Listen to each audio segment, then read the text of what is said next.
Pessoal, só para avisar que a partir de agora a gente está gravando. Eu acho que a gente podia começar, né? O que você acha? Eu acho ótimo, para a gente ficar bem no horário, né? Talvez uma de vocês duas podem mandar, uma de vocês manda para a Irlana um alô só para saber se ela está chegando, se a gente espera. Ah, chegou! Ai, beleza! Você já estava aí, desculpa, não estava dando para ver. Que bom! Ô, coisa iluminada! Chegou o sol, viu? Estava aqui conhecendo o Pedro de Goiás, de De Santa Helena de Goiás. Santa Helena de Goiás. Uma terra que eu já passei muito na caminhonete do meu pai, indo para o Araguaia. Ô, gente, então eu deixo na mão da Cília Sunderta, né, ou da Satito para abrir e contextualizar aí. Satnam, pessoal, boa noite. Bem-vindos todos e todas. É uma alegria muito grande receber vocês aqui e, ao mesmo tempo, um privilégio para todos nós, mais uma vez, a gente abrir esse espaço de troca, de conversa. Para quem está chegando aqui primeira vez, vou contextualizar por que a gente está aqui. Na verdade, esse encontro faz parte do plano da ABAC, o plano ABAC na pandemia. Então, nós nos reunimos aproximadamente 40 dias. A ABAC planeja uma edição extraordinária para que toda a Sanga, os professores que compõem a ABAC, pensassem em estratégias para uma atuação efetiva durante esse período de pandemia e no pós-pandemia também. A gente construiu 8 frentes, se não me engano, 8 ou 9 frentes, foram 8 frentes. E uma das frentes é esta, que é Reinventando Negócios. A gente tem feito algumas atuações, algumas ações em grupos menores, de apoio aos pequenos empresários, aos autônomos, aos professores de Kundalini Yoga, em diversas estruturas, então desde grupos focais para a gente olhar para os próprios negócios deles, até processos de consultoria mesmo, uma espécie de consultoria, uma conversa mais específica e individual. E uma outra ação que a gente fez, que a gente pensou, foi exatamente esse encontro que a gente está tendo aqui, que ele é maior, mais aberto, e que a gente teve o privilégio de ouvir há 15 dias atrás Guru Sangat e Irlana, e que hoje a gente vai ter o privilégio novamente de continuar essa conversa sobre negócios nessa nova era que se inicia, né? E como a gente se coloca diante disso. E o tema de hoje, eu vou deixar a Guru Sangat falar melhor, mas é a ancoragem em puxo, e como que a gente ganha clareza a partir dessas duas perspectivas para a gente continuar sustentando a nós mesmos e ao mundo, que vai precisar da gente firme, consistente, consciente. Então, essa é a nossa intenção. Eu falei isso tudo, demorei para chegar mais gente, chegaram mais 8 pessoas. Então, eu só estou enrolando. Então, eu passo a palavra para a Guru Sanga. Só saber, o primeiro encontro vocês gravaram, vocês disponibilizaram para todo mundo? Sim, para aquelas pessoas que pediram link para alguns grupos e canais de comunicação da ABAC. Ah, legal. Só para dizer que essa conversa é uma consequência da primeira, né? Onde eu falei de ancoragem e puxo. Mas eu queria primeiro perguntar para Himat Santoku Perlana, cadê você? Tá tanta gente aqui que eu não...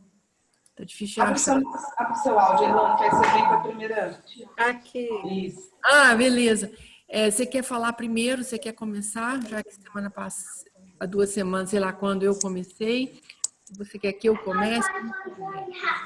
Não, eu tô, na verdade, eu tô enfim, eu não fiz um material específico. A ideia era exatamente te escutar no que é fazer o ao contrário, quer dizer, fazer o que a gente fez, né? A gente fez, você contextualiza a questão do negócio, do momento da era de Aquário e etc. E eu vou tentar trazer as evidências do lado dos negócios, o que é que a gente está vendo do lado de cá, quais são as coisas que convergem, porque eu acho que a beleza é essa convergência, né? É quando Legal. a gente toma Tá essa consciência ótimo. de que está no tempo certo do negócio. Não, tá ótimo. Então, eu vou te deixar com toda a liberdade de me interromper quando for necessário. Eu vou fechar o bate-papo aqui só para eu poder ver vocês um pouquinho melhor. Bom, gente,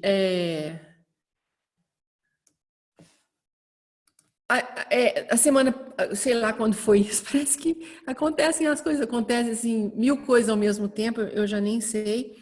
Mas da última vez que a gente conversou, eu tinha comentado que uma das grandes oportunidades que a gente tinha no caos e de, especialmente, não fugir de nenhum desafiador, de nenhuma situação desafiadora, porque, como diz a Irlana naquela semana, placas tectônicas estão se movendo, então a gente fica muito inseguro de estar em cima de um terreno desse, mas a vantagem disso era que eu tinha dito que tem uma força de empuxo. E a outra coisa que eu disse é que não seria fuga se a gente, nesse momento, tudo parece instável e todos os marcos referenciais nossos sumiram do horizonte, que não seria uma fuga nós buscarmos uma âncora. Muito cuidado, eu não usei a palavra ancoragem, eu usei a palavra âncora, porque a palavra ancoragem é uma palavra do universo freudiano, do universo da psicologia, e eu não usei essa palavra, mas ela serve muito, ela empresta muito bem um entendimento que a gente vai chegar lá. Então, vou começar falando de empuxo primeiro, porque eu acho que essa é a coisa que muitos de vocês devem estar doidos para ouvir.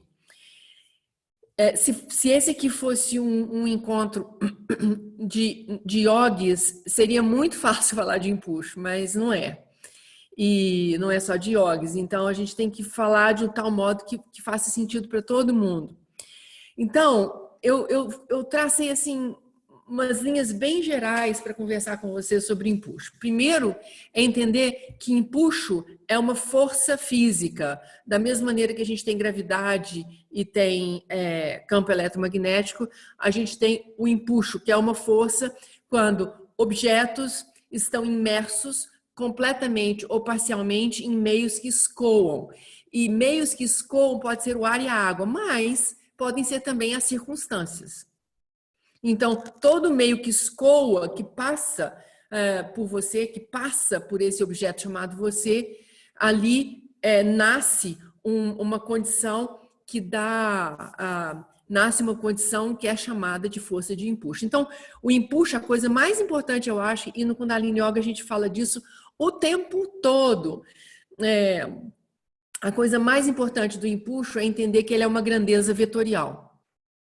O que vem a ser uma grandeza vetorial? Uma grandeza vetorial é a relação de dois corpos numa determinada situação, onde eles se movem numa mesma direção em sentidos opostos. Desse encontro desses dois corpos que se movem em sentidos opostos, nasce uma força. E essa força, essa grandeza vetorial, é que nós chamamos de empuxo. Então, é um negócio assim que está relacionado com as leis de Newton, né? É muito concretude, é muita matéria. Então, é uma força que é resultado de movimentos de dois corpos, ou um corpo passando por um meio que flui, e dessa relação do corpo nesse meio nasce um vetor. Esse vetor é o empuxo. Então, a coisa mais importante, eu estou só definindo um pouquinho o empuxo do ponto de vista da física, só para a gente entender depois como é que nós vamos usá-lo no negócio. Existem 3 tipos de empuxo, resultado desse encontro meu, agora eu já vou colocar eu como objeto, eu e o meio que flui. Então, a primeira condição é quando a minha densidade, a densidade do objeto é bem maior que a densidade do meio em que eu estou atravessando. Quando isso acontece, quando eu fico mais pesada que o meio, o que vai acontecer comigo? O que a lógica diz que vai acontecer comigo? Eu vou afundar. Obviamente. Então, eu vou sucumbir à força do meio. O meio se tornou... eu peso dentro do meio, então eu perco a minha força. Uma outra condição é quando a minha densidade, ou a densidade do objeto, é idêntica à densidade do meio. Quando a força do objeto, a minha força, é muito igual à força do meio, o meu empuxo, então, é para eu ficar onde? Paradona. Parada. Eu alcanço um equilíbrio. Eu nem afundo e eu nem flutuo. Então, na primeira condição, eu afundo, porque a minha densidade é muito maior. Quando eu afundo, eu perdi a chance e a chave de eu me erguer. Quando a minha força e a força do empuxo é uma luta, e essa luta fica pareada, eu permaneço naquela tensão. E, finalmente, a terceira condição é quando eu consigo fazer a minha densidade ficar muito menor do que a densidade do meio. O que acontece com a minha força de empuxo? Eu subo. Então, a grande chave, quando a gente está tratando de empuxo, é fazer com que, e se a gente quiser, claro, que haja que esse corpo se erga, que ele saia da travessia ou do meio, eu tenho que fazer esse corpo mais o quê? Menos denso. E eu sei que agora vocês estão perguntando, beleza, maravilha, tá. E como que eu faço um corpo menos denso? Agora a gente vai para o negócio. Agora a gente vai para a vida real, nós e os nossos, e o meio nosso. Então, todas as vezes que a gente está num meio e é atravessado por esse meio flui por nós. Então, ele pode ser uma preocupação, pode ser uma obra, pode ser um negócio, pode ser uma situação como eu tive hoje num meio hospitalar, pode ser o que for, o meio. E quando eu estou no meio e o meio me atravessa, ele flui e eu sou parte do meio, eu tenho que tomar uma decisão em relação à minha sobrevivência no meio. Se eu deixo que o meu espírito ou que a minha condição, eu vou chamar isso de uma condição psíquica, que a minha condição psíquica densifique, eu vou me afundar na situação. Então, o primeiro elemento importante para a gente tratar da força do empuxo para você sair do meio na condição dos negócios é como está a sua psique. E hoje, no mundo dos negócios, e Irlanda fala comigo isso o tempo todo, está na pauta do mundo dos negócios a tal coisa da mindfulness, da meditação. Porque eles já sacaram, eles só não sabem como, que a gente precisa, de alguma maneira, conter a força psíquica. Porque se a força psíquica der uma densificada, nós perdemos a perspectiva. Então, ir para o fundo no mundo dos negócios não significa morrer, significa apenas, simplesmente, uma coisa decisiva no mundo dos negócios, que é perder a melhor vista, perder a perspectiva. Então, no momento em que eu perco uma vista privilegiada da situação, eu já perdi para a situação. Eu estou me incumbindo agora dos destroços da minha realidade. E não de uma possível visão de saída. Então, uma outra condição que tem uma relação com a psique, né, com como eu me encaro esse meio, é quando eu luto. E essa luta é uma luta, eu luto e eu resisto o máximo que eu posso à força do meio. E essa é uma luta que normalmente se faz em condições como essa, com o uso de um arsenal teórico, do arsenal de conhecimento que eu tenho em mãos. Mas nós estamos vivendo, como a gente falou, uma era ou um momento de grande choque sistêmico. E em choque sistêmico, nada faz sentido. Tudo que eu tenho deixa de fazer exatamente sentido. Então, eu não posso confiar demais nos recursos que deram certo, que eu usei para me calibrar em crise até ontem. Porque eles não se aplicam mais a uma realidade que está caótica e se movimentando o tempo todo. Mas quando eu insisto em fazer uso desses recursos que me serviram até ontem, eu crio uma força de resistência. Eu não vou para o fundo. Eu não perco a melhor vista, eu não perco a perspectiva. Vocês estão me entendendo? Mas eu gasto a minha energia inteirinha em sobreviver. E na medida em que eu estou gastando a minha energia em sobreviver, com os recursos técnicos que eu conheço até ontem, as coisas estão mudando. E mais uma vez, eu perco a chance de ter a melhor vista, ou um outro ponto de vista, uma outra perspectiva. Então, isso para a psique, no primeiro caso, quando eu me afundo, são as pessoas que desistem. Elas desistem.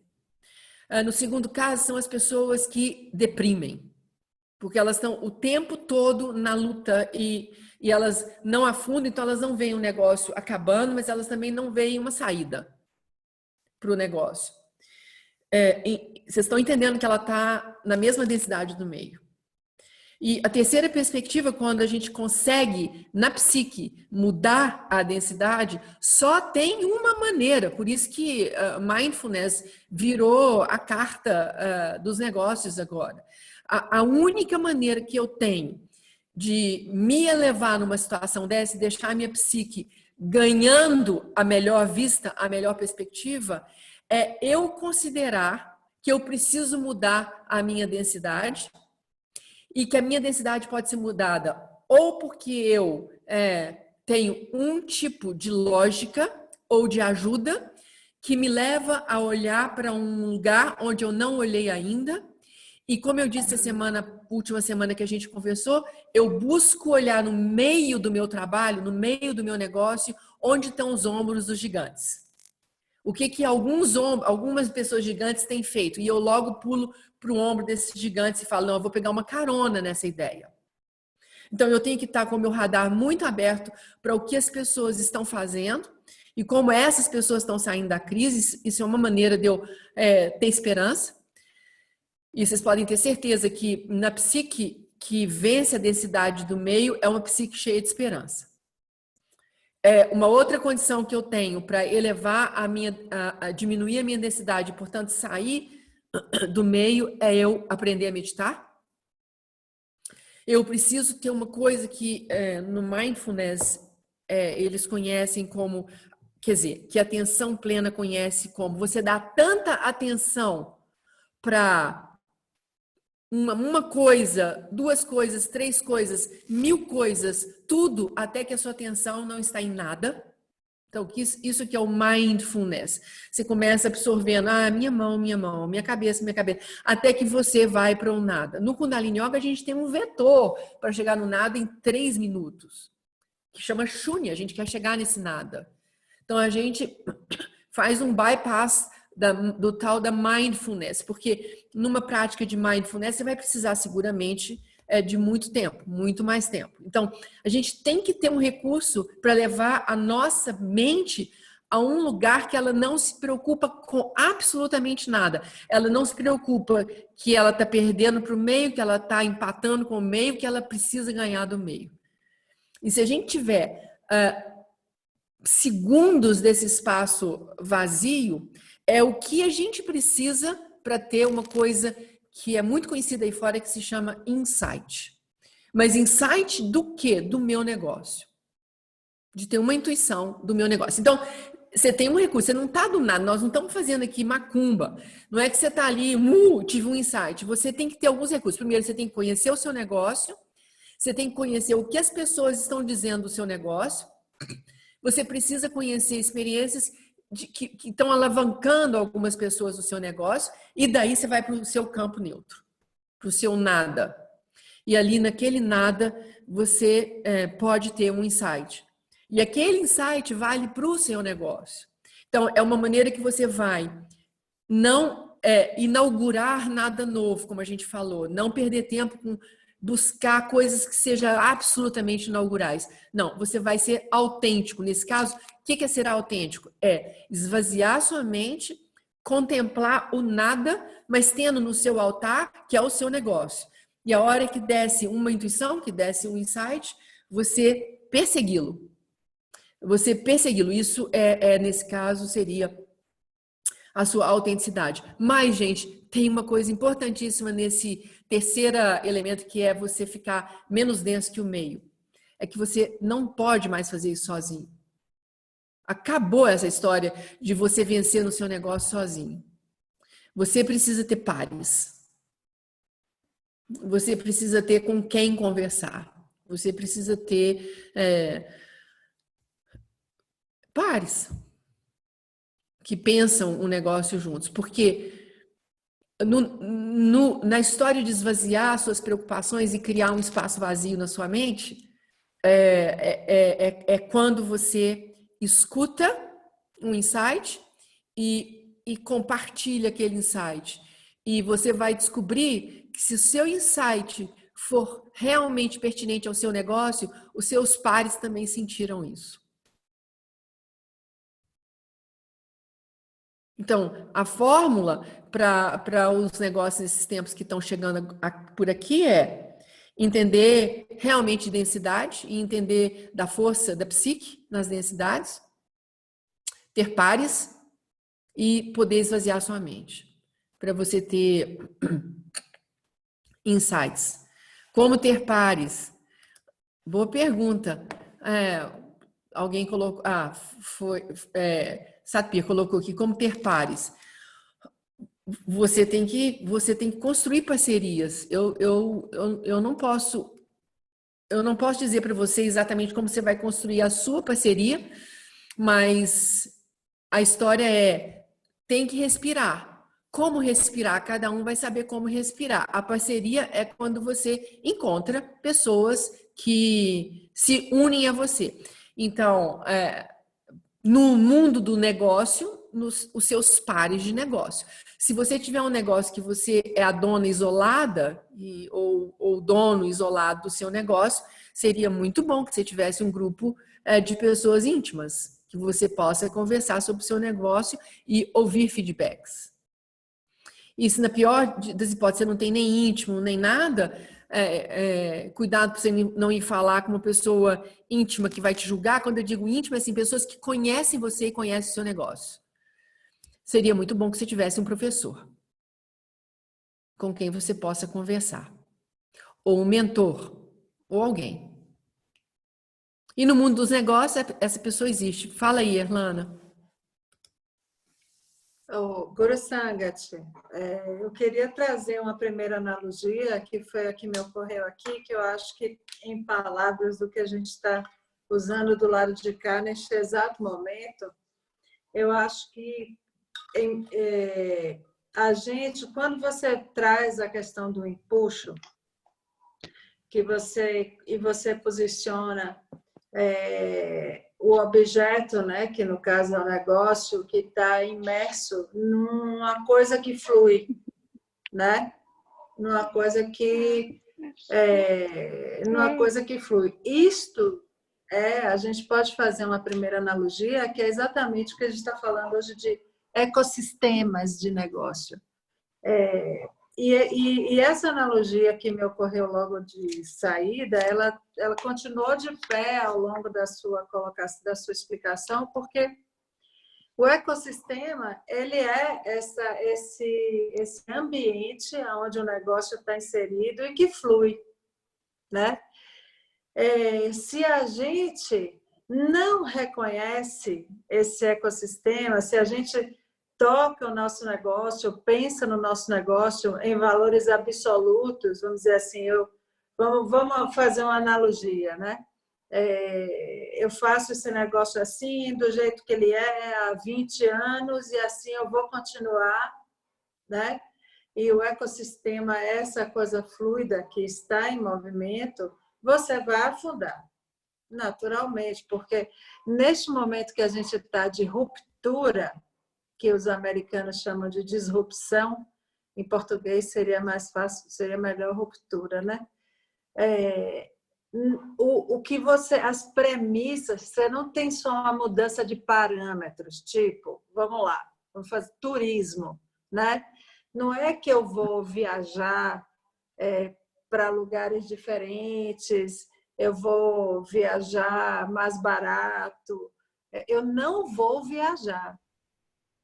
E se eu viajar, os motivos que me levarão a viajar são completamente diferentes, são outras buscas. Então, você não teve uma variância só de parâmetro, você teve uma variância de premissa, né? Premissas estruturantes daquele negócio. Então, quando você nega isso, não reconhece de jeito nenhum, a tendência é que você seja mais pesado, né? Se você reconhece isso, mas ainda assim continua operando o seu negócio isoladamente desse contexto, você reconhece o contexto, mas você continua ali isolado, ou seja, você e o seu negócio sozinhos, como você falou aí agora, né? Você não tem interlocução, não tem um par ou pares, você fica ali parado, você talvez, né? Você vai ficar ali naquela pedalação, você falou na luta, né? Ficar ali pedalando. Mas definitivamente você não está no seu maior potencial porque você está isolado. Agora, quando você fica leve, no que a gente está, na analogia que a gente está vendo muito no ambiente de negócios agora, é exatamente quando você se coloca como parte de um ecossistema de negócios que está posto e que está em transformação. E você olha para esse ecossistema, você entende, compreende para que lado ele está indo, como ele está indo, quais são os atores que estão aparecendo, como você pode se colocar a serviço desse ecossistema de um modo diferente, quer dizer, você faz uma leitura total e se integra ao movimento, aí é o que você está chamando do momento em que você flui, né? E o seu negócio ele vai fluir. Então, essa analogia, ela entra muito bem, no meu ver, com exatamente as recomendações que a gente tem hoje no ambiente dos negócios, que é todos os ecossistemas estão em profunda transformação. Não tem muita simetria entre o passado recente e o futuro próximo, né? Eles estão assimétricos, porque tem uma ruptura aí. O mundo está mudando e agora deu uma virada importante. Nessa virada importante, né, todos os negócios vão ser afetados, né? Porque os negócios são um reflexo da maneira como a sociedade se organiza, as necessidades que tem e a maneira como leva a vida, né? Tem coisas muito importantes nesse exato momento em transformação nessas premissas. Exatamente, por isso que não é uma mudança de parâmetro, é uma mudança de premissa. Então, hoje de tarde eu estava dizendo, por exemplo, consumidor tem que deixar de ser consumidor e voltar a ser gente. Quem começar a sacar que o consumidor não é mais consumidor, é gente, isso, por exemplo, é uma premissa que está em movimento.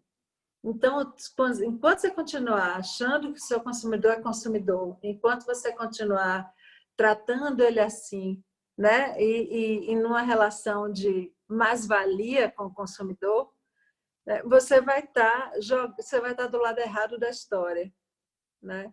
Você vai pesar, porque você não está captando esse fluido onde você está imerso, que está em profunda transformação, né? Então, eu acho que termina ficando muito interessante fazer essas analogias, porque elas vão nos dando insight e só confirmando que a gente, por mais que a gente veja, olhe, bata, leia, assista e tal, a gente vai para 3 lugares. O mundo está se transformando e está criando um momentum, como a gente fala, que é momentum, né? Que é o momento favorável, está criando o espírito disso, né?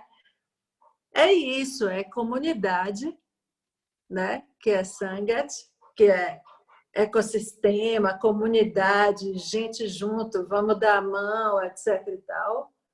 Seva, que é o servir, né? O chegar dando, não chegar tirando, né? O servir, o estar a serviço, encontrar valor para você na medida que você cria valor para o outro, né? E não ao contrário, o outro está a meu serviço, né? Do meu negócio dar certo, de eu ganhar dinheiro, etc.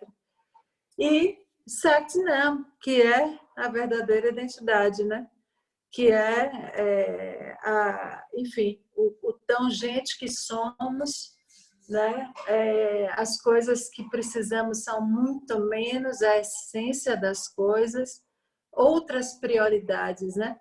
Então, a gente vai sair do outro lado dessa crise aí com um ótimo momento, né, para as coisas para os valores e os pilares assim que o Kundalini Yoga nos inspira, né?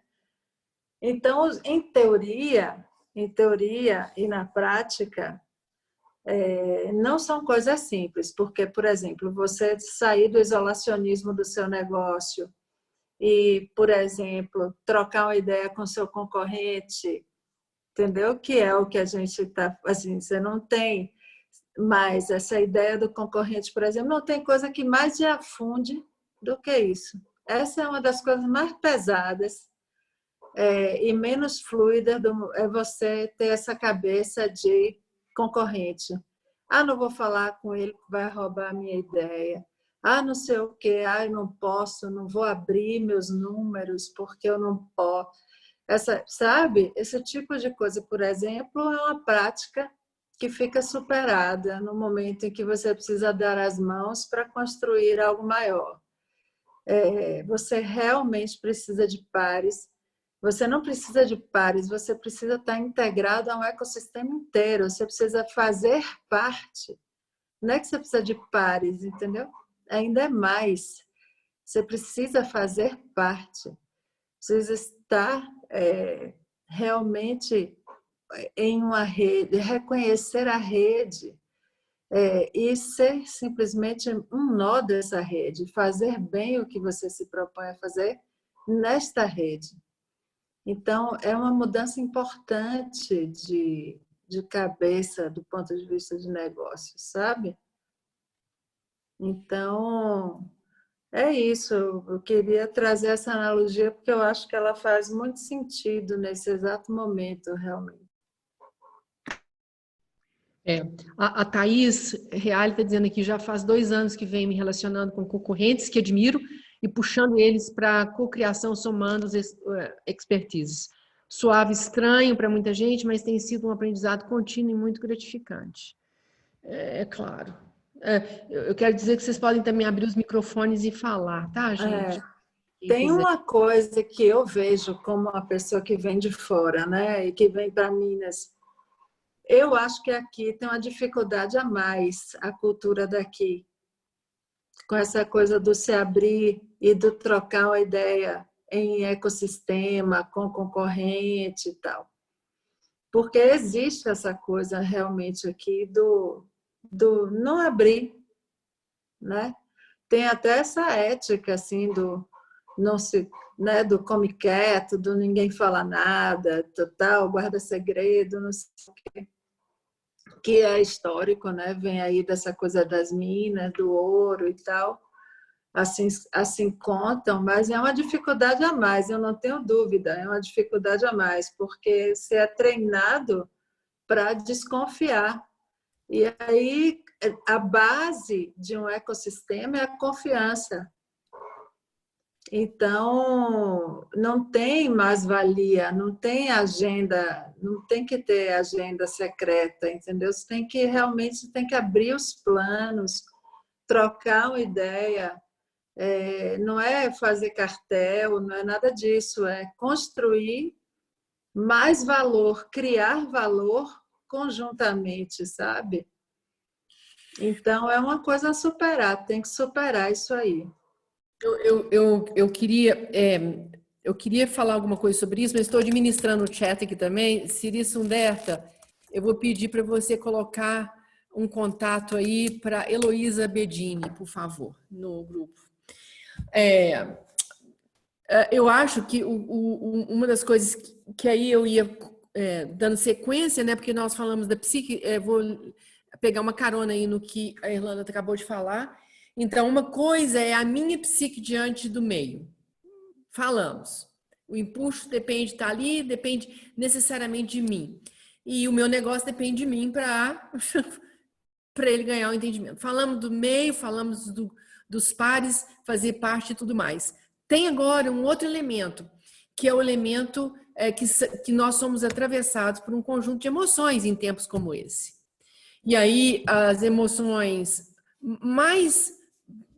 que mais afloram em nós, e se vocês forem pensar nelas, e que elas seriam uma maneira muito, não só razoável, mas brilhante de aumentar a nossa densidade, é a gente fazer contato apenas com emoções que nos encolhem.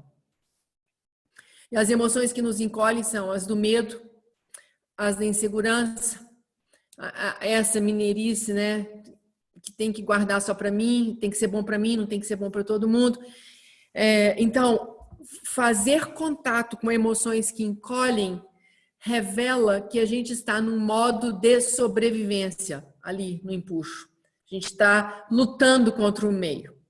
Então, como é que eu transformo em mim para ter um reflexo no meu negócio? Essa é a chave também. Então, como é que eu saio de emoções que me encolhem para emoções que me expandem? Isso é uma prática importante de ser adquirida. Não é fácil, mas as emoções que me expandem, elas fazem total senso, elas fazem total sentido para duas coisas: para aumentar diminuir a minha densidade e aumentar a minha rede de conexão. Se eu não tiver emoções que me expandem, eu não vou ter rede de conexão. Eu não vou estar no ecossistema, como diz a Irlanda, porque eu vou estar tão preocupada em me defender que eu não consigo ter aquela visibilidade ou aquele olhar para além da minha dificuldade. Então, quando a gente trata de emoção, mais uma vez, eu tenho que te dizer que a gente pode passar anos numa relação terapêutica com um psicólogo sobre as emoções, mas ainda assim vai ter um momento em que você vai estar sozinho consigo, pondo isso em prática. Então, como é que você pratica transitar de emoções que te encolhem, que te deixam no modo de defesa, para entrar para emoções que florescem, que te colocam no modo de crescimento? É o que a gente, por exemplo, no Kundalini Yoga ensinamos todo o tempo.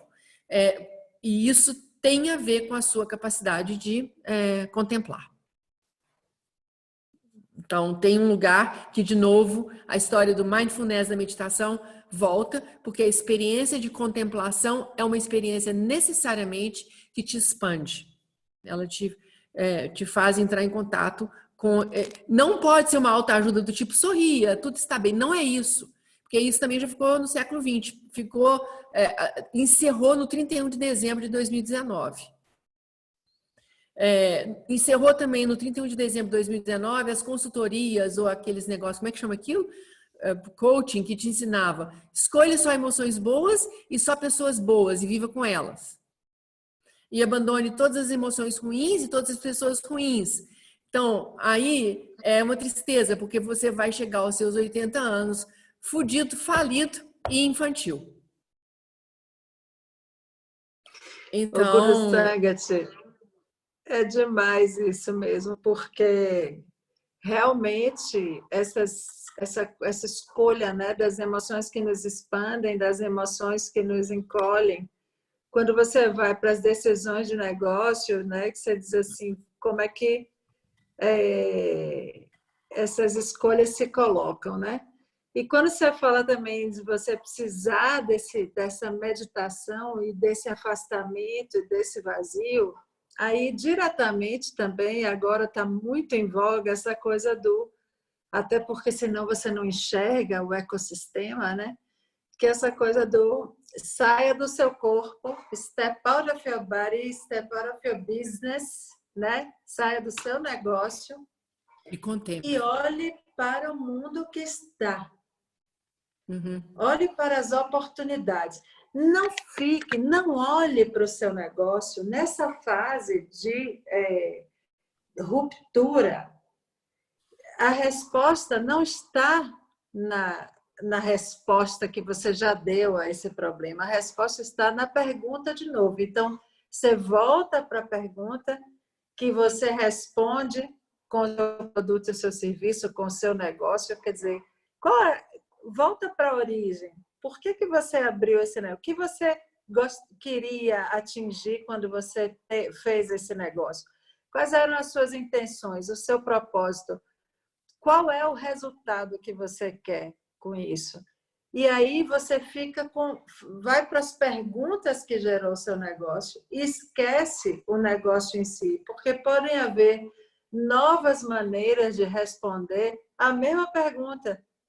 Aí você diz assim, mas eu mudei de ramo. Não, você está respondendo de um modo diferente a mesma necessidade que você identificou sempre, que é aquilo que te move, que é aquilo que, enfim, está em você. Então, nesse momento, essa coisa do mindfulness tem muito a ver com realmente expandir a visão da pessoa para além daquilo que é superfície, né? Superfície é um contato mais profundo com as coisas que acredita, com as intuições, uma tomada de decisão diferente quando você tem consciência e está no presente, está no negócio e observa isso também um pouco mais afastadamente, assim. Então, é por aí. Uma pergunta? Claro, Piardê. por favor. Fala, Piardita. Então, olha só, porque como a gente está vivendo essa ruptura e a gente encara cenários que a gente nunca viu antes, né? A gente está trabalhando com cenários novos e incertos. E a gente está vendo um movimento muito de sobrevivência no mercado em geral. Vocês acham que essa necessidade de consumo ela vai mudar? Porque isso elimina muitos negócios existentes também, né? Basta que a gente faça essa pergunta. Nós somos aqui 78 pessoas. Se nós fizermos para nós mesmos essa pergunta, nós somos o nosso próprio laboratório. O que eu mudei no meu consumo e no meu estilo de consumo? E o que eu quero fazer daqui para frente? Já mudou. Então, eu acho que seguramente vai mudar. Eu concordo. Eu acho assim, que não tem o próprio fato de se recolher faz com que as pessoas olhem para a realidade do que elas realmente precisam com outro olhar. A mesma coisa, por exemplo, com as viagens. A Irlanda deu o exemplo das viagens, né? E claro que eu me sinto muito ali nessa realidade, por ser dona de agência. E o que as pessoas vão viajar, mas o que vai mudar vai ser o propósito das viagens. Então, o consumo de viagens, no geral, ele não vai ser mais a viagem do blogueiro, de tirar ali foto e ir embora e não sabe nem o que está fazendo no lugar. Então, eu acho que o consumo, no geral, e as empresas já entenderam isso, sabe? Que não tem condição de se consumir da forma que se consumia antes, por vários motivos. Porque a gente já viu que não é mais a realidade do mundo, a gente já viu tanto que o nosso consumo ele é ele é impulsivo e muitas vezes desnecessário, e as pessoas estão aprendendo a viver e a enxergar o necessário com outros olhos. Os necessários estão mudando, viu? Os necessários estão mudando também. Eu acho que Isso agora... Exatamente, exatamente. Eu acho que está chegando agora uma coisa que a gente vem falando já há algum tempo, que pelo menos na ABAC a gente fala isso demais nos nossos ABACs Planejas, na nossa empresa coletiva, que e eu já vi demais Irlanda falando isso, é a pessoa, o valor por trás, a empresa, a pessoa atrás da empresa e o valor atrás daquela pessoa. Então, agora a gente sabe que o negócio tem que ter um propósito que seja condizente com os novos tempos. E se você for fazer uma leitura desses novos tempos, esses novos tempos, eles trouxeram para a gente insegurança, estão trazendo para nós insegurança, incerteza, porque todos os nossos pilares estão ruindo. E o que a gente na insegurança e na incerteza, de um modo geral, na psique da humanidade, busca conforto e segurança. De novo, nós estamos buscando o que um ser humano sempre busca, que é conforto e segurança. Só que a gente buscava conforto e segurança num núcleo muito exclusivo.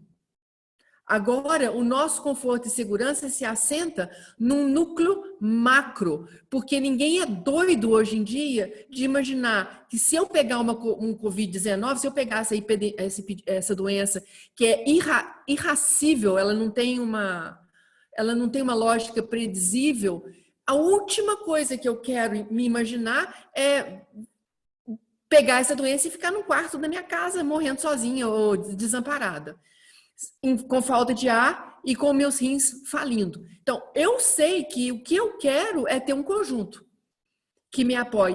Essa é a psique que vai liderar o mundo daqui para frente, é o coletivo. Então, não só um valor que me dê segurança e conforto, mas que me dê segurança e conforto junto com muitos outros. Chegou a hora do coletivo. Eu acho que é isso aí. Chegou a hora do coletivo, viu, Burosanga? Você está certíssima. E os países que têm por cultura, né, uma origem mais coletivista, como é a gente, por exemplo, agora a gente sabe melhor mexer do que, por exemplo, os americanos. Vamos lá, né, que tem uma cultura hiperindividualista. Então, a gente, enquanto sociedade, a gente tende ao coletivo, né? Tem uma escala até que mede isso, que é do Hoffman, é um grande estudioso. Enfim, ele tem uma escala de medida de quanto você é numa nação que tende ao individual ou tende ao coletivo como cultura. A gente tende mais ao coletivo, mas eu acho que tem algumas especificidades. E no negócio, no ambiente de negócios, a gente tende ao individual. A gente gosta desse modelo americano, do empreendedorismo, do super-homem, da Mulher Maravilha, etc. e tal e tudo. E no ambiente do coletivo, não tem super-herói, né? Não tem primogênitos não, mas enfim, né? Não tem essa liturgia também da formalidade extrema. Você começa a você quebra uma série de cinturas aí, porque o negócio é mais fluido, é mais participativo, é mais horizontal, é mais co-construído, co-criado, co-pensado, entendeu? Co-executado, compartilhado nos seus resultados. Então, tem todas essas coisas que a gente... Eram narrativas que já estavam aí já. O século XXI já trouxe essas narrativas em si. Não é agora, não é por causa do Covid só. Essas coisas já estavam.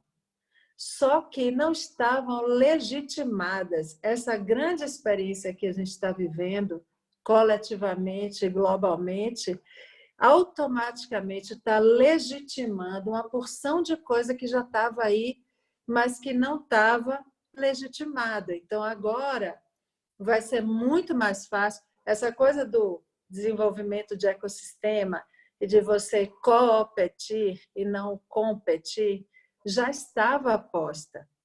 Só que agora fica mais fácil, porque agora está legitimado, né? Então, E é assim por uma razão muito simples. Isso tudo já estava lá, mas não tinha sido incorporado por uma razão muito simples. É muito difícil para o ser humano mudar de hábito. É muito difícil. Nós caminhamos assim, a gente dá um pé para frente, garantindo que nós vamos ter sucesso porque o pé de trás está no chão. A gente sequer pensa que o pé da frente pode ir para um buraco. Então, a gente tem muito mais... A nossa relação é muito mais com aquilo que já deu certo do que com aquilo que a gente tem que reconstruir ou construir. Então, isso faz parte da psique humana. A gente é muito habitual e é muito difícil mudar. Por isso que uma Covid-19, uma pandemia dessa, como a gente falava, né, que é um choque sistêmico, e num ambiente sistêmico, uma inflexão, por mínima que seja, ela causa uma onda gigantesca de mudança, é a Covid-19. Lá, um caso que em 3 meses espalhou tudo, mexeu, abalou com tudo. Então, assim, nós estamos, para nossa psique e nossa evolução humana, isso não está fora de contexto.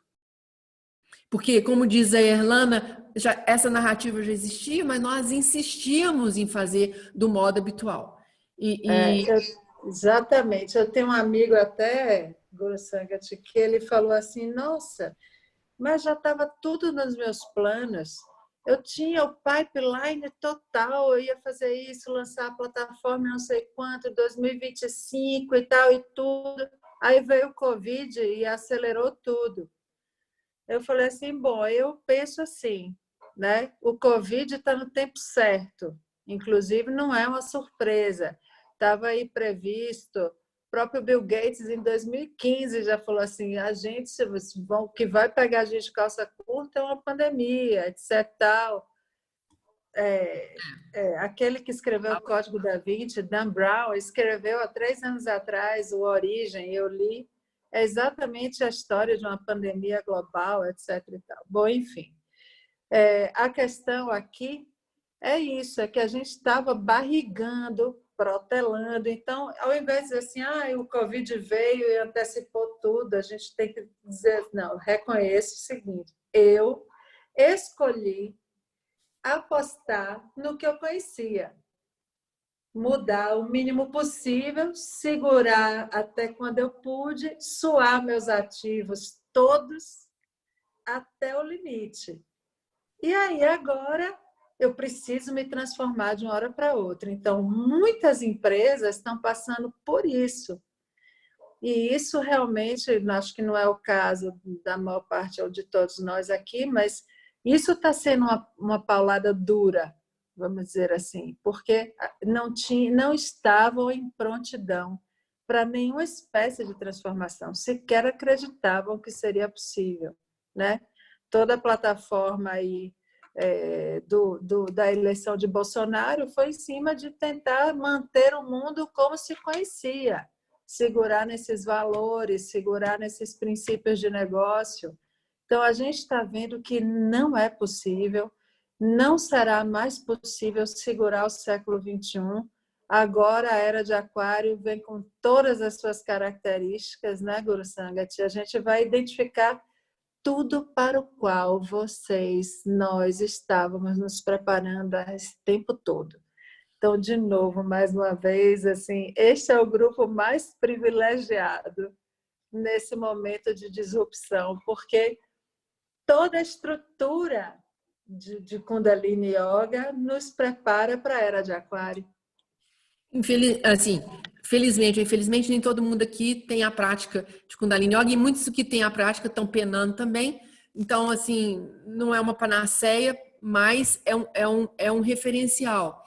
Eu quero só dizer para vocês que no nosso encontro da semana que foi, eu citei o Bob Zukis, que é um cara que eu gosto demais. Ele trabalha com estratégia de liderança, que é um tema que me encanta. Eu tenho um trabalho, um programa disso, então eu sempre estudo muito. E esse cara, ele escreveu na revista Forbes, 15 dias, 21 dias, na verdade, atrás, ele escreveu o seguinte: o futuro dos negócios depende muito menos da resiliência e muito mais do desejo de movimentar-se para renovação e adaptação ao inesperado. Então, se a Forbes está dizendo isso, a palavra que é inesperado, esse negócio não vai acabar agora, o inesperado. Nós entramos nas épocas ou nos tempos do inesperado. Então, isso é uma coisa que a gente tem que pôr para dentro da gente. Nós não vamos trabalhar mais com aquilo que está estável, monolítico. Acabou o quadrado. Nós estamos vivendo o circular. Acabou o quadrado. Que está lá sentado e demora muito tempo para dar uma virada. Agora o negócio é circular. Então, é para isso que a gente precisa se preparar. Então, voltando com a Piardita, a história da sua pergunta, antecipar, não é antecipar, mas é ler o meio, é uma grande sacada, você ser capaz de ler os meios e, falando no que a Erlana falou, conhecer o ecossistema, buscar do seu negócio qual é o valor primal do seu negócio e comunicar com transparência o valor primal do seu negócio. Não tem como uma fórmula dessa dar errada. Porque eu acho muito importante o que a Erlana falou, que é a gente parar de tratar a pessoa como consumidor e tratá-la como um ser humano. Há muitos anos atrás, eu estava nos Estados Unidos e eu quase que deixei de presidir uma empresa, mas eu continuo nesse conselho diretor ainda, porque o Covid impediu que houvesse uma troca na presidência. E há 2 anos eu disse para eles, os Estados Unidos, diferentemente da Europa, não é um país que tem cidadãos. A democracia americana é assentada em consumidores. Então, não tem cidadãos, tem consumidores. E isso para nós, uma leitura nossa disso é o seguinte: agora chegou o momento de ser humano, realmente. Então, não tem mais jeito. O negócio é saber o que a pessoa busca de valor e servir esse valor. Gurussanga, deixa eu te perguntar, você acha que vai... eu acho demais que vai ter essa migração de consumidor. Na verdade, já é muito a forma como eu trabalho, né? Que é entender aquele ser humano como ser humano, não como... E fazer o que é melhor para ele, independente do que é o melhor para o meu negócio, em termos de lucro. Nem sempre eu vendo o que é melhor de lucro para mim. Eu vou vender o que é melhor para ele. Mas você acha que essa migração também vai acontecer do ponto de vista do consumidor, agora ser humano, para as empresas, menos empresas e mais humanas? Não, sem dúvida, esse negócio já está em curso.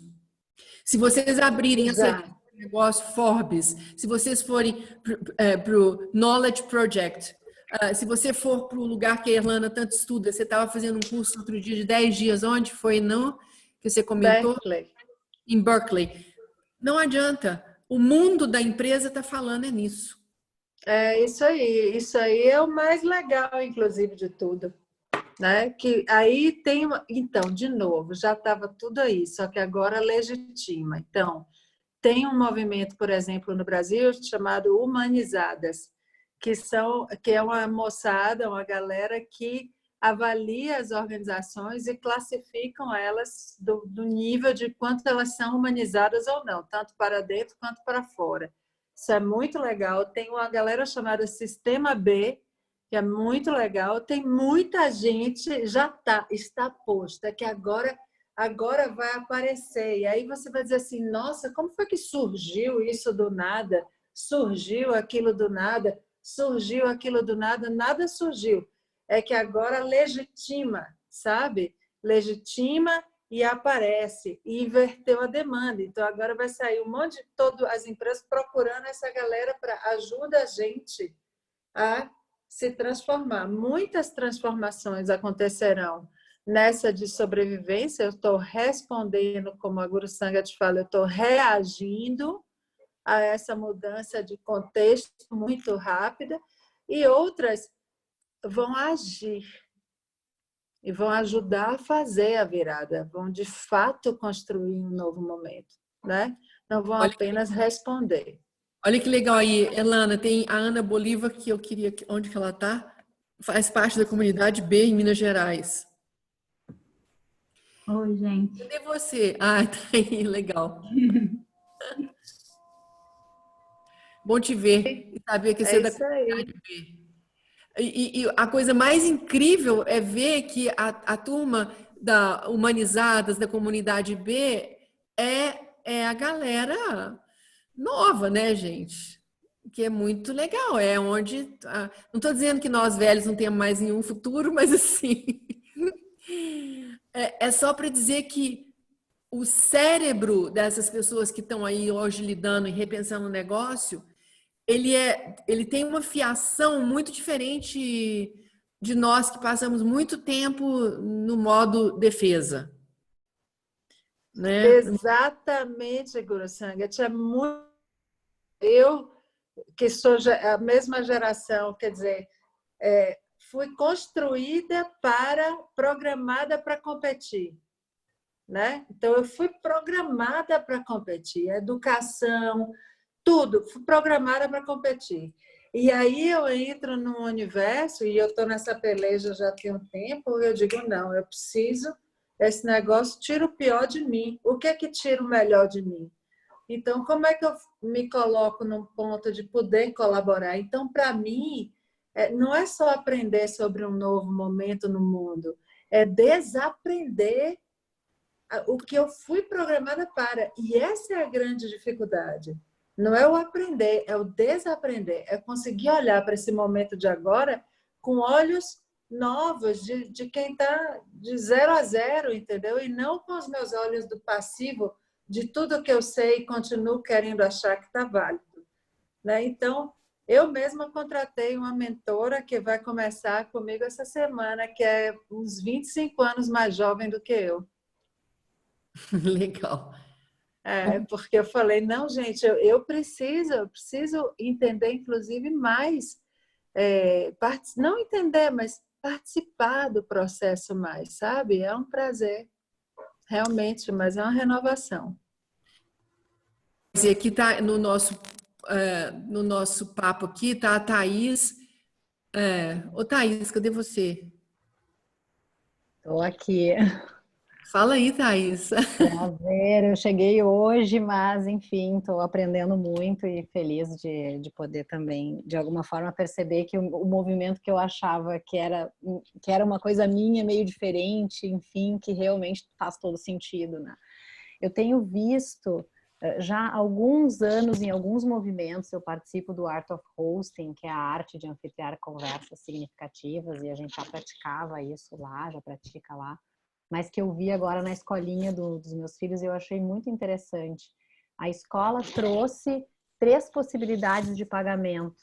Então, ela trouxe a consciência de quem não poderia, que sabe que tem pais, né, que perderam boa parte de sua receita, e trouxe, então, o valor mínimo que ela poderia aceitar, trouxe o valor que é o valor normal que a gente já paga, não, trouxe um valor intermediário entre o que a gente pagava e esse mínimo, e trouxe um valor acima para aqueles que estivessem surfando num momento bom, que tem tipos de negócios, enfim, que estão, né, aproveitando esse momento, né, para que cada família pudesse ter a sua consciência de escolha, qual era a faixa, né, em que ela poderia se colocar. Eu acho super interessante. Eu também, a gente tem, além, enfim, da minha empresa de design thinking, de cocriação, eu tenho, enfim, um negócio que se chama Me Too, que é uma plataforma voltada para as mães de gêmeos e múltiplos no Brasil, né? Eu sou uma mãe de gêmeos, transformada pela maternidade de gêmeos, e resolvi, então, junto com outras mães, poder levar um pouco mais de leveza e informação, enfim. E nós também temos praticado esse jeito consciente, né? Então, fizemos um encontro online, cada um contribui, e cada tipo de contribuição tem um tipo de benefício. Algumas não têm nenhum tipo de benefício, outra aberta, gratuita para quem não tem condições de pagar, mas quem tem condições de pagar pode escolher o nível de pagamento. Eu acho que isso é interessante porque também vai colocando o consumidor, que também é uma pessoa, olhando carinhosamente para aquele negócio, né? Para aquela empresa que está se disponibilizando e querendo fazer acontecer nesse momento. Então, só queria colocar que eu já tenho visto alguns modelos realmente mais conscientes das empresas também levando essa forma de cobrar para o mercado, que eu acho que é bem interessante. E aí, só emendando rapidamente, você falou uma coisa muito importante. A relação com o cliente, né, que é uma pessoa, muda. E, por outro lado, a pessoa muda também as expectativas e a relação que ela tem com aquela empresa. Então, no caso da escola, por exemplo, você já vai olhar para a escola e para a gestão daquela escola de uma maneira mais humana também. E vai exigir, portanto, da escola respostas que podem, inclusive, falhar, né? Você é tratado de uma maneira humana, você trata da mesma maneira. Então, como a organização, ela vai ficar menos sujeita a ataque, porque ela vai ser mais compreendida, inclusive nas suas faltas, nos seus erros, né, na sua coberta curta, enfim, no agafe. Então, o bom é que isso volta imediatamente para a empresa, humanizando também a empresa e as expectativas que você tem com ela, que é muito diferente de uma relação de consumidor, né? Regulada pela lei e etc e tal, onde vacilou. Se peguei o copo, está quente, queimou minha mão, vou botar na justiça, vou ganhar uma grana, entendeu? Esse tipo, tudo isso se transforma, quer dizer, não é uma coisa pouca, né? Nessas relações comerciais, é muito grande essa mudança. E a Chuprit, a Adriana Chuprit está falando aqui que ela vem da indústria criativa, né? Cadê a Chuprit? Cadê tu? Tô aqui, tô aqui. Ah, legal. Olá. Você estava comentando aqui no chat, o que você comenta sobre esse momento na sua indústria?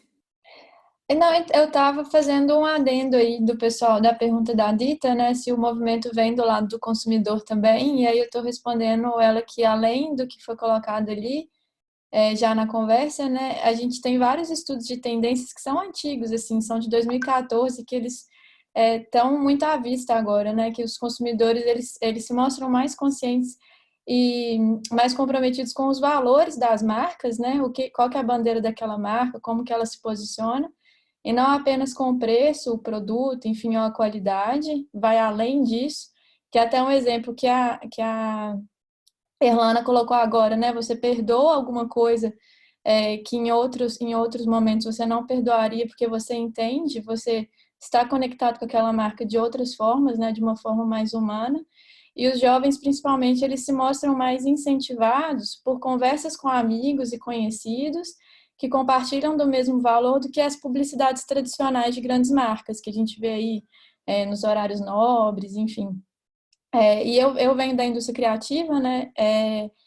E eu tenho menos de 30 anos, estou com 28 anos, e para a gente, né, na indústria criativa, a gente tem muito a história da cocriação, a gente fala muito de colaborar, é maior do que competir, porque a gente precisa enfrentar esse mercado que ensina para a gente o tempo inteiro que não, né? Que você tem que fazer tudo sozinho, em silêncio, que não pode compartilhar, e a gente vai contra isso, né? E aí a gente fala muito sobre isso, né? De que colaborar é maior do que competir, e aí tem várias metodologias e culturas que a gente usa para inserir isso no dia a dia. Eu comentei da metodologia Agile, que ela preza pela cocriação, né, e pela história de falhar e aprender rápido. Então, você testa uma coisa, falha rápido ali, mas também aprende rápido, e você deposita muito menos energia do que o mercado comum hoje trabalha, né, que faz todo um plano em silêncio, e aí deposita um monte de energia, dinheiro naquilo, dá tudo errado, você tem um prejuízo enorme, né.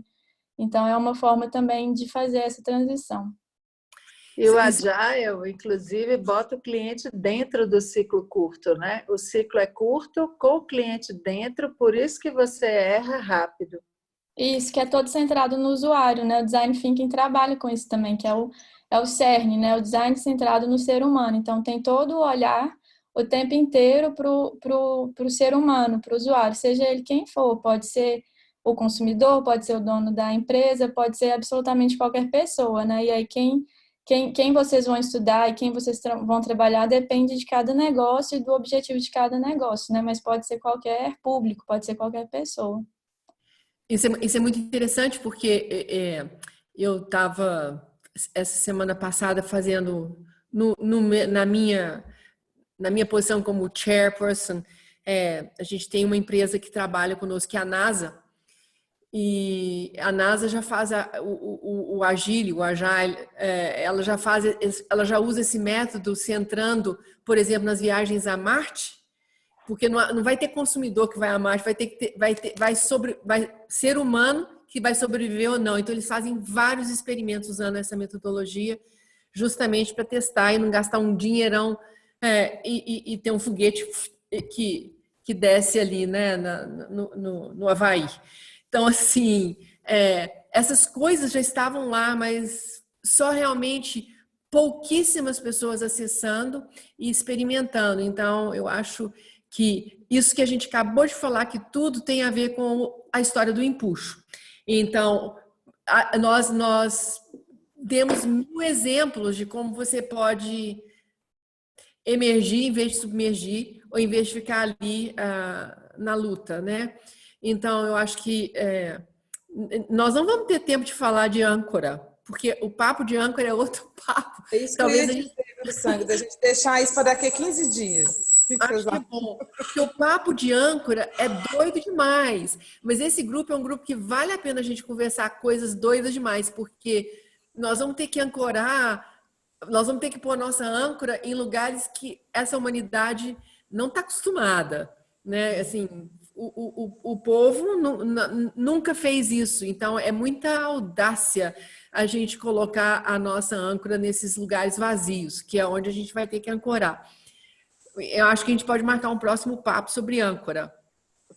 Eu acho Seria sensacional. Boa noite, Só tem uma pergunta que ficou pendente aí da Patrícia, que ela perguntou transparência. A Paty, cadê a Paty? Não sei se ela está aqui ainda. Eu estou aqui. Paty, eu tô aqui, eu ando perguntando toda hora sobre como é essa transparência, o que significa. Eu abri o meu WhatsApp da Paty, toda hora tem uma pergunta, como é que é a transparência? E eu tô só me negando a responder isso. Eu acho que eu estava esperando esse momento, porque transparência é transparência. Existe duas maneiras de você lidar com a transparência. Uma é transparecer, que é o modo antigo. É o modo... Eu transpareço ser honesta, eu transpareço ser coletiva, eu transpareço... o transparecer não é a transparência. Esse modo é o modo do século XX, que terminou dia 31 de dezembro de 2019. Então, por exemplo, quando a Vale vai para a televisão e fala estou cuidando do meio ambiente, é querer transparecer ser alguma coisa. Aí passa poucos dias e você tem uma ruína completa do sistema. Então, isso não é a transparência dos tempos atuais. A transparência dos tempos atuais tem muito a ver com uma qualidade que no Kundalini Yoga a gente usa, que chama-se Gurudev, que é a translucidez. O transparecer, eu deixo transparecer aquilo que eu acho que para eu ficar bem na fita. A translucidez é eu como eu sou. E eu tenho que ficar bem na fita como eu sou. Essa é a translucidez. É muito diferente de transparecer. Então, quando você pega um nome de uma marca, ela quer transparecer que ela está cuidando da sua saúde. E aí a pessoa compra aquele negócio e passa mal. Então, assim, acabou, é a ruína. Porque hoje, qualquer pessoa que adquirir um produto que transparecia uma coisa, mas na verdade era outra, basta que ela coloque na rede social o que foi aquilo, assim, liquidou aquela empresa. Aquela empresa está liquidada. A gente não precisa do sistema judiciário. Então, assim, o nível de comunicação e de transparência é de tal forma que você não tem que transparecer ser alguma coisa, você tem que ser. Você tem que ser. E isso se chama translucidez. Né? Você é atravessada pela... o seu negócio é claríssimo, demonstra absolutamente o que o seu negócio é. Então, Paty, se o seu negócio, como a gente sabe, é um negócio... Vou pegar aqui o festival, né? O Festival Gentileza de Belo Horizonte, que é um negócio incrível. Incrível. Ele não pode querer transparecer que ele é uma coisa. Porque se ele transparecer que ela é uma coisa, um cliente seu que queira uma galera totalmente disruptiva no palco é muito diferente daquele cliente que não quer galera disruptiva de jeito nenhum, quer mais o normal do normal. Então, como é que você vai fazer para agradar gregos e troianos? Essa história está resolvida na nossa história da humanidade. Não tem jeito de agradar gregos e troianos. Você tem que criar um modelo de negócio que seja o que ele é. E naquilo que ele é, o que ele é, translúcido, ele vai servir a quem quer que seja. Isso tem uma ruptura muito grande com os modelos ideológicos que nós estamos acostumados a viver até 31 de dezembro de 2019. Então, eu não posso ter um negócio que vai atender comunidades LGBTQ+, e um negócio que vai atender o caretão de não sei aonde. Não, o meu negócio tem que atender todo mundo, ele não pode ter um viés ideológico. Ele tem que ser translúcido nos valores que ele quer carregar. Mas isso, Paty, como eu te disse, não é uma conversa que a gente pode ter aqui assim em 2 minutos. Talvez transparência nos negócios seria um outro papo. Agora, Guru Sangat, se você me permite, eu acho que tem uma variável aí que ajuda a explicar, que é o seguinte: quando essa translucidez, ela tem a ver com o quanto aparece, o quanto está aparente, fácil de compreender o seu propósito. Claro. Então, tem a ver com essa, que é o que você fala, a clareza dos seus valores e princípios. Eu acho que é essa coerência do seu propósito refletido em todos os aspectos da execução do seu negócio, da existência do seu negócio, dos produtos que você oferece, do jeito como você faz ele acontecer, etc. e tal. É tudo um encadeamento translúcido, como você fala, que é uma palavra ótima, que você consegue perceber claramente esse propósito articulado em toda essa manifestação do negócio. Então, tem uma linha de coerência, enfim, é o propósito aparecendo aí na frente. A analogia que me veio entre o transparente, né, que é simplesmente você dar informação, deixar aparente informação enfim, e do ponto de vista legal, inclusive, aquilo que você é obrigado a deixar aparente, você deixa aparente, e a higiene, vamos dizer assim, é um processo de higiene, né, nas relações de confiança entre o público, o consumidor e sua empresa. E o outro é essa translucidez, que é você realmente fazer questão de que estejam aparentes os seus motivos para ser um prestador de determinado serviço ou produto e tal. Então, tem a ver com isso e está muito na pauta do dia. Eu acho que é isso, né? Assim, e isso não tem a ver, inclusive, só com a sua empresa. Absolutamente tem a ver com a própria pessoa. Eu nunca vou me esquecer uma experiência que eu tive disso, assim, num ambiente hospitalar, né? Então, eu sou bastante velha. Em 90, quando eu voltei da Alemanha, do meu doutorado em 95. Bastante velhas, jura? Eu voltei em 95, me puseram para trabalhar no hospital de câncer ali, aquele ali pertinho da Raja Gabaglia, aqui em Belo Horizonte. Fugiu o nome do hospital, agora ele mudou de nome. E eu me lembro, a primeira senhorinha que eu atendi, então era anestesista eu que fazia os exames patológicos, o cirurgião, e essa senhora, coisa mais linda, ela tinha tido um carcinoma base celular no nariz, mas não dava para saber mais, porque o carcinoma base celular ele é um câncer que ele não tem malignidade, mas se ele deixar lá, ele vai comendo o seu tecido. Então, a senhora perdeu todo esse tecido desse lado aqui do rosto. Então, era pura osso, né? E muito mau cheiro. Então, ela tampava o rosto e conversou comigo e falou, doutora, eu não posso tirar essa máscara. Aí eu sentei com ela e falei, nós vamos tirar a máscara porque a senhora vai operar e tal, nós vamos fazer uma prótese e tal. E aí, antes de começar a cirurgia, eu falei para ela, a senhora topa fazer uma coisa? Eu nunca tinha dado uma aula de Kundalini Yoga, eu fiz o meu curso na Alemanha, achei que eu nunca seria professora desse negócio. Meu negócio era medicina, era hospital e tal. Aí eu falei, a senhora topa fazer comigo uma coisa que é yoga? Ela, eu topo. Então, a gente fez uma respiração e aí eu ensinei, a gente fez uma oração e ela foi para a cirurgia. No segundo dia, eu fui correr leito e encontrei com ela, ela pegou na minha mão e falou, doutora, o que foi aquilo que a senhora fez comigo? Aquilo foi magnífico. E essa foi a minha primeira aluna de Kundalini Yoga dentro do hospital, Luxemburgo, lembrei. Ela e o anestesista. Então, é a transparência. Eu estava ali para servi-la da única coisa que eu achava que podia fazer uma grande diferença na vida dela, já que ela estava estrupiada. Ela ia ter pro resto da vida uma prótese. Então, como a gente leva isso para o nosso negócio, baliza o nosso sucesso. Tem conversa para dar. Olha, eu acho que vocês deviam passar esse encontro. Então, achei maravilhoso. Olha, eu tenho sugestão da gente já tem tema para daqui a 15 dias. Eu já vou fazer o convite para a Guru Sangue para ir lá na frente de todo mundo, para não dar chance delas dizerem não, porque eu sei que elas não vão dizer. Que é âncora. É âncora. Tá, isso. legal. Vai, Guru. Tá bom, gente. Então vamos Obrigada. encerrar, né?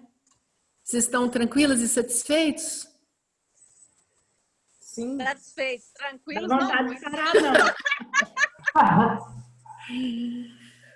E da hora que essa pandemia acabar, eu tô querendo ver a sua agência arrasar. Nós vamos fazer um programa na sua agência. Vamos demais. Vamos demais. Eu falei isso no Biardito ontem. Eu falei assim, o primeiro setor a recuperar muito vai ser o setor da Dita, de viagens. Deve estar todo mundo louco para viajar. Cara, encontros de família. Nós vamos escolher no final da pandemia um tema que a gente queira trabalhar e nós vamos viajar para trabalhar esse tema num outro universo. Maravilhoso. O avião para a NASA. Um avião para a NASA, não. Vai ter festival em novembro? Como é que é? Vai ter Bienal. É Bienal esse ano? Em novembro? A gente não tem mais Bienal, lembra? Tem anual, né? Não tem mais Bienal. Nosso negócio agora é outro negócio. Tem gente de fora querendo vir. Uai, a gente arranja alguma coisa para fazer. É mole. Gente, então, boa noite para vocês. Obrigada, gente. Obrigada. Muito obrigada, pessoal. Obrigada por vocês terem vindo. Obrigada a todo mundo que mandou referência. Boa noite, obrigada. A gente vai organizar as referências e mandar para vocês lá. Legal, isso é legal. Exato. E também está gravado, a gente vai disponibilizar no YouTube para vocês verem. Fernanda, companheirona, obrigada. Que bom, maravilha. Obrigada a você, Guru Sangat. Um beijo, gente. Obrigada a todos. Foi muito bom. Estamos às ordens. Beijo. Beijo.